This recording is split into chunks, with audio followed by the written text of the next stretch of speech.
सुनारों के करीब कोट गुलाम मोहम्मद के गांव मोहम्मद बख्श खोखर में 25 साल शादीशुदा नौजवान हाफिज मोहम्मद इब्राहिम खोखर ने गले में फंदा डालकर खुदकुशी कर ली। इस हवाले से तफसीलात जानते हैं हम अपने नुमाइंदे डॉक्टर एम लाल वगानी से।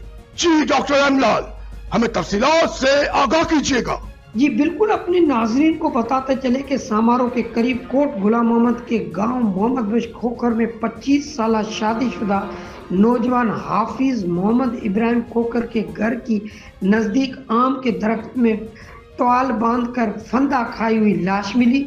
भाई मोहम्मद अजीम और ससुर मोहम्मद नवाज खोखर ने फैज न्यूज से बात करते हुए कहा कि गुज़श्ता रोज से हाफिज मोहम्मद इब्राहिम घर से निकला हुआ था।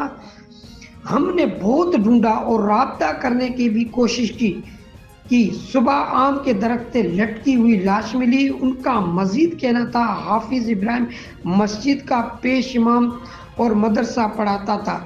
डिग्री के करीब छुट्टी लेकर घर आया था। इसने खुदकुशी की है। हम कोई भी कानूनी कार्रवाई नहीं करना चाहते। ज़राए का कहना है कि घरेलू तनाज़ा की वजह से इन्होंने खुदकुशी की है। आखिरी इत्तला तक कोई केस दाखिल नहीं हो सका था। कैमरामैन के साथ डॉक्टर एम लाल वाघानी, फैज न्यूज, उमरकोट।